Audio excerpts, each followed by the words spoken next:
This is Townsquare Sunday on 1420 WBSM, the place where people come together to talk about the good things happening in and around New Bedford. Come together right now. Oh. And now, the moderator of Townsquare Sunday, Jim Phillips. And welcome to our Sunday morning meeting place, Townsquare Sunday. I'm Jim Phillips, and thanks for tuning in. Townsquare Media and the United Way of Greater New Bedford are again joining forces to help feed the hungry this holiday season. The United Way's Hunger Heroes Project will happen on November 10th and then again on November 17th. We'll tell you about that. And yes, you have a role to play in this project. Now, on November 10th, United Way personnel and Townsquare Media will be collecting food at the Buttonwood Park Warming House, and that food hopefully will feed thousands and thousands of pounds, we hope, really, will be distributed to needy families in the area. Joining me to discuss the Hunger Heroes campaign, Victoria Grisella, the United Way's events coordinator. Welcome. Thank you, Jim. Thanks for having me. It's such a great time of the year. Holidays are starting. Thanksgiving's just around the corner. I can't believe it, honestly. But yeah, I would love to talk more about how folks can get involved and more about our holiday initiatives. Well, this event has taken many forms over the years. It has. Under previous management here, we had lining the cans across the park, which was very successful for many years. Yes. And now we have a new format under the Hunger Heroes campaign. So how long has the Hunger Heroes effort been around? So this is the fourth year we're doing our Hunger Heroes effort. What's great about the change for Operation Food Drop specifically is that it is always freezing the day that we do this, and we're outside. We usually have the girls from our sister school come to help. They're tiny, tiny little things, so we want to make sure that they're staying warm. We don't want anybody to freeze out there. So we did move the effort inside now. So now it's at the warming house within the park, just for comfort for volunteers. We want to make sure everybody has an enjoyable time, and if you're freezing, that may not be the case. Right. So folks are encouraged to do as they've always done. Just drive up towards the warming house. We will have people outside. They'll grab any food that you donate, bring it inside. It'll all be sorted, packaged, and then put onto our Hunger Commission truck and brought to our event the following week. Okay, so it's pretty much the same kind of thing. You same collect thing. Food Yes. through your Hunger Commission. Yep. And but the next step is interesting because Yes. That's how the food is distributed. But before we get into that, so give us more details about the November 10th event. When, where, what times? So November 10th, Saturday. It is a holiday weekend, so we're hoping that folks are in the holiday spirit already as we get towards the Thanksgiving season. It's going to be from 10 to 2 at the Buttonwood Warming House. It's the building right next to the pond that's out there. So just stop by. There's a parking lot there. Volunteers, like I said, will come grab whatever it is from your car. They'll bring it inside. They'll sort it.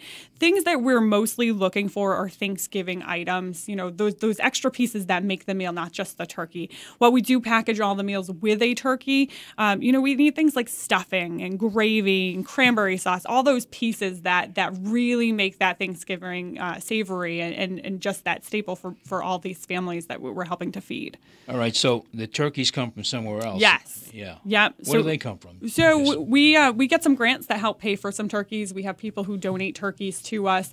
Those will all be something that we will pick up the week of Thanksgiving because they will be frozen turkeys. We don't want or expect people to be able to store these, for several weeks. This way we deliver them. They can defrost them right away and then cook them for Thanksgiving. What types of foods are we looking for, Victoria? Because this is always a bone of some contention. You get some stuff, hopefully, that works here. Yep. You've mentioned some things, but they've got to be non-perishable items. They do, yeah. We can't store anything that's going to go bad in a couple days. Those home-baked goods are great, but unfortunately, we need it to last a few weeks at least, and that's not something that's going to help for us. The other thing is that we're asking for no glass containers. They just get tricky with the moving. They smash open. Now they've covered all the other boxes. So those are things that we would not like at the collection, but the things we are looking for are stuffing, cranberry sauce, gravy, cornbread mixed, instant mashed potatoes, dessert mixes like cookies and brownies, things that are easy for a family to make together even. And then, of course, canned vegetables, corns, peas, carrots, yams, anything like that really makes that meal. Again, you can drop these food items off November 10th at the Buttonwood Park Warming House to help the Hunger Heroes campaign put on by the United Way. So how did we do last year? Remember that? Yes, we collected, I think it was around 6,000 pounds of food, which is fantastic. It's a huge help for us the following week as we move into Hunger Heroes with the packaging event. I mean, we would love to surpass that, of course. Of course, you know, the more we get, the better it is. And any food that we don't use during the Hunger Heroes or that may not be Thanksgiving food that somebody donates, we always will hold on to that. Our Hunger Commission delivers 365 days a year, you know, depending on what we have and, you know, what people need, and we will get it out to food pantries. So while we are encouraging you to select something from this list to donate, we will take other things that will be donated out as well. All right. So again, Saturday, November 10th at the Buttonwood Park Warming House. 10 to 2. 10 to 2. A 4-hour window to donate these. This and food. you don't even have to get out of your car. You can just drive through. We'll grab it out your window or the back of your trunk, and we'll take care of the rest of it. It's an easy way to get involved. Okay. Are we getting some schools involved? We do have some schools involved right now. Our sister school, like I mentioned, will be there on site that day to volunteer. They've been doing this for several years now. It's something they really look forward to. It's their way of doing something for Thanksgiving. You know, they're the ones grabbing those bags out of your car, bringing them inside to maybe another shift of girls who are sorting it, because that sorting piece is really important for us because it helps us at the following week. And I'll get more into how that all works too. So we do have them involved. This year, our Hunger Heroes event that's the following week is actually taking out Voc Tech in New Bedford, and they're going to be having volunteers on site. So we do get a lot of buy-in from the local schools. I know Potter School in Dartmouth is hosting their own food drive that will come into us at some point. You know, and there's some other local schools, same thing, they're doing those food drives for us. You're listening to Townsquare Sunday on WBSM. My guest is Victoria Grasella, the event coordinator for the United Way. And we've talked a little bit about November 10th. That's the day we collect the food. And on Saturday, November 17th, 1 week later, there's a second event going on that Victoria has mentioned, which is almost as important, I think. You're looking to pack the food and basically put together 1,000 food baskets. Yes, and it seems like a large goal, but honestly, we have enough volunteers that want to come help at this that we could double the amount. It's just, we just need to make sure we have that many places that we can bring all these turkeys. But the event is a wonderful way to get families involved. It actually takes place always the Saturday before Thanksgiving, which is also National Family Volunteer Day. So we have built this opportunity so kids as young as 2 can come help. There's a component where we're not only making these meals, but we're also making Thanksgiving cards made by the kids to give the meal a personal touch as well. So the meal is packaged with all the items that we've mentioned that we need: the stuffing, the cranberry sauce, the gravy, instant mashed potatoes, the desserts. Everybody gets one of everything in there except for canned goods. They get a couple of those. You know, with bigger families, of course, one can's not going to do it. Right. I know at least around my Thanksgiving table, that's one can's not going very far. But everybody gets one of those. We put it in a roasting pan and then into a trash bag. Those meals are then delivered to the local pantries who serve the folks that are in need. They're the ones that take in the applications ahead of time. I'm sure many places, if you are in need of a turkey, are already starting to do this. Some of those places are Pace, Salvation Army, St. Anthony's Church, and they are the ones that are giving those out paired with the turkey, as I mentioned. And what's great about the meal, so you have the roasting pan that now you can, you know, is holding all the items for now, but then you can also cook your turkey in, and then it goes into a trash bag. So then at the end of it, you know, you recycle what you can, but any leftover you can just take out. So its own little, it's quite a process. Yeah. How did you devise this, or is it learned by doing? How did this all happen? It's kind of a learn by doing, something that we've seen some other communities do, and then we've done our own spin on it. The first year we kind of tried something. We always do a ton of food drives in the area around Thanksgiving. Usually we give it right to the pantry. So one year we said, well, why don't we change how we do this? So we did a trial run 5 years ago, and it was just a couple of staff members, and we probably made about 50 to 100 baskets. And we were like, we can do better than this. So the following year, we set the goal at 250. we had such a huge turnout of volunteers and of food that the day of the event, when we said we were only going to do 250, we went and bought more stuff to actually then make 500. So the year after, we said, let's just go big or go home. So that's what we did. We now for 3 years have been setting 1,000 at our goal. We've easily been able to meet this. So I know this won't be an issue this year.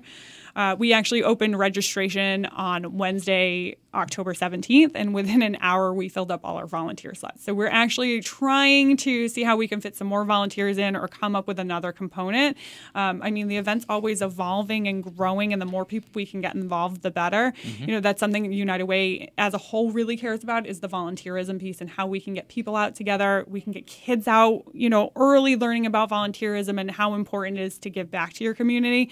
And so this has been a really great way for us to do that. So we are trying to add more shifts on there if anybody's interested. You know, we do have a wait list already, but people can certainly reach out and we can add you to that. So if we are able to come up with another component to the day, we can add more people in. Well, I don't know about this year, but you could certainly go for more baskets. I think so. I think that's. I think so. I think after the response we've gotten this year, I mean, we've always filled up within a few days. Within an hour was something we didn't expect. So I think next year we might want to go bigger. Yeah. It's just a matter of, you know, making sure that we're giving all the families what they need. And maybe it's not even just Thanksgiving. Maybe at the same time now we're packaging some stuff for Christmas. I don't know. It could be anything, honestly. We have a little bit of time to think of next year. Sure. And the food baskets are distributed through either pantries or other agencies that serve people in need. Yep, everything's donated to the pantries. They're the ones that, you know, already have the relationship with folks who need it.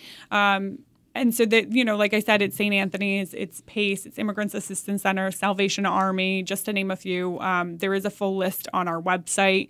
You can see that we work with these pantries throughout the year with our Hunger Commission, and they're the ones that know these folks who are in need of a meal. We're also working with VOC this year, since they are, you know, graciously donating their space for the Hunger Heroes event. We know that there's some students in need. Maybe their families are not going to these food pantries for any number of reasons. We're going to identify some kids there too and make sure that they get some baskets that they need. All right. Awful lot of work going into this project and planning, for sure. But there clearly is a need. You have no doubt about that. No, not at all. I mean, there's always need. You see it more at the holiday season. People, you know, they don't. A lot of people are afraid to ask for help, but they know during the holiday season is the time to ask for help. And then hopefully, you know, people hear about what we're doing. Maybe they ask more questions, or maybe come to us and say, "Hey, I heard you on the radio talking about this. How do I get some food?" And then maybe it then turns to, well, I also need help with finding utility assistance or anything that. And so our family center is actually able to help them further than just Thanksgiving. You know, we're able to provide them some resources that would help them year round. Well, what's the best way for the public to get involved, Victoria? The first thing, I guess, would be to donate on the 10th. Yes, of course. So donate on the 10th. Come by, see us over at the park. We'll be there with the Townsquare team and the girls from our sister schools. So definitely, you know, pick up a couple items while you're out grocery shopping in the next few weeks. You know, make a pile of them. Maybe host a food drive within your office or with your family and friends, and then just stop by and drop that to us. That's the easiest way to get involved. If you're not able to make it on the 10th, you can always drop food off at our office, or if you don't want to drop food, you know, for any number of reasons, you can always make a donation online to United Way, to our Hunger Commission, that will then be used to purchase any additional food that we need for this or any other initiatives throughout the year for our Hunger Commission. So we certainly encourage you to do either of those. If you did want to make a donation, you can go to unitedwayofgnb.org/donate, and you just designate your gift to the Hunger Commission to make sure it goes to these great opportunities around the holidays and throughout the year. And you know, we often, when we get involved in these community projects, there's often a sign, something that happens that you can look at and say, oh, I know this is going to be a success now. Something like that happened to Victoria Rosella this week. So we are been in full Thanksgiving mode for the past few weeks. And this morning, I opened my front door to leave the house, and there was a turkey standing about 5 feet from me, which I don't know what kind of sign that is. I'm hoping that it's a good luck sign. I swear the turkeys now know that this is what I do. So they might be coming to rebel a little bit, but it was pretty cool to see that. I didn't catch a picture. He saw me. He was just as freaked out, ran away. So this was very in New cool, Bedford, though. folks, Yeah, rather New Bedford. than Dartmouth or Yep. Freetown or anything. This was in New Bedford. Yep, So that just standing there. I'll take that as a sign. Okay, so give us a sneak peek. We have about a minute to go. Yeah. A sneak peek, maybe some of the other things you're working on as Yep. special events coordinator. Yeah, so I mean, we have stuff going on all year round. Right after Thanksgiving, we move into the holiday season with Christmas. We do a toy drive with the local New Bedford firefighters, so that's coming up. We're trying to do more days of service for the whole family, like the Hunger Heroes. So stay tuned. Be constantly checking our website at unitedwayofgmb.org. The other thing is we do encourage volunteerism, of course, all through the year, and so we have a site called Volunteer South Coast where people can find opportunities at any time during the year. We have about 300 opportunities listed at any time, for families, for kids, for adults, anyone who's looking to get involved. So I certainly encourage people to go to volunteersouthcoast.org, check that out, find something that's interesting for you, and then just stay tuned and see what else we're doing in the next coming months. Best of luck to the United Way Thank you. and the Hunger Heroes Thank you so much, project. This is a great thing. The first step, donate on November 10th. That's a Saturday from 10 to 2 at the Buttonwood Park Warming House. Some of our folks from Fun 107 and WBSM will be there, along with the United Way folks, and our sister school to collect the food items. As Victoria said earlier, you don't even have to get out of your car. That's right. It's the easiest thing you can do. There it is. So, again, November 10th, all donations are welcomed and would be very much appreciated. So the best of luck to you, Victoria. Thank you so much, Jim. All right. Townsquare Sunday returns in just a moment.